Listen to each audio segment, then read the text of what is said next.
Fare un figlio oggi viene quasi considerato come avere una malattia.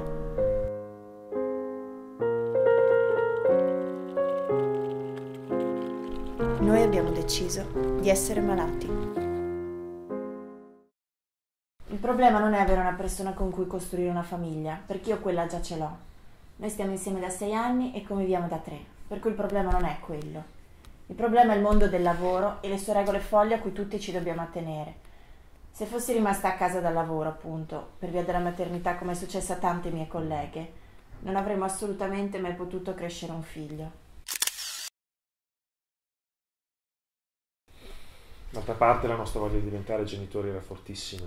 Cioè, siamo giovani, non vogliamo aspettare chissà quanto tempo. Allora abbiamo trovato una soluzione. Matteo è stata una vera sorpresa. Sicuramente all'inizio è stato difficile, ma poi piano piano abbiamo imparato ad accettarlo per quello che è e adesso ne siamo completamente innamorati. È sempre allegro, non piange mai. No, non piange una notte, che è veramente stupenda sta cosa. Lo lasciamo in camera da solo ed è tranquillo, e se non siamo noi a prenderlo non si muove.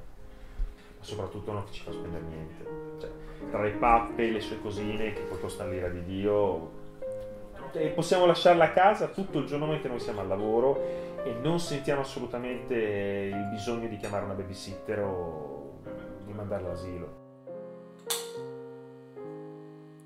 Matteo è il nostro piccolo angelo. Guarda come ti osserva felice. Certo, ancora non interagisce con gli altri bambini, però è decisamente troppo presto. Avrà tempo per rifarsi. Si è preso dal papà. I miei sono entusiasti, anche i suoi. Diciamo che i suoi ci hanno messo un pochino. Forse perché non avevamo bisogno di loro come lo si ha dei nonni. E quindi si sono sentiti un po' messi in disparte, ma ora è tutto a posto, lo adorano come tutti. Comunque cerchiamo di stare con lui il più tempo possibile, cioè di curarlo, di lavarlo con prodotti specifici, e in questo devo dire che Francesca è fantastica. Belli e profumati.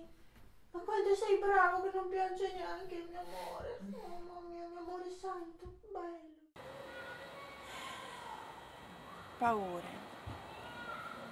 Beh, che non tutti sappiano accettarlo così come abbiamo fatto noi. Che il suo sorriso e la sua tranquillità possono essere visti da un punto di vista sbagliato.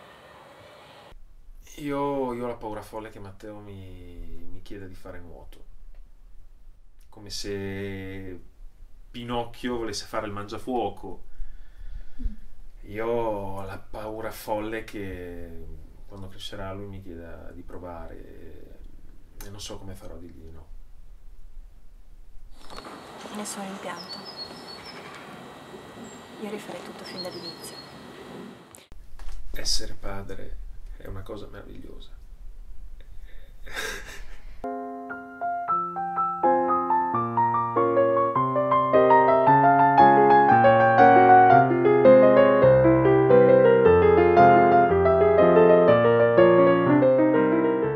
Penso non sia giusto rinunciare ad avere un figlio solo perché non ci mettono nelle condizioni di poterlo fare.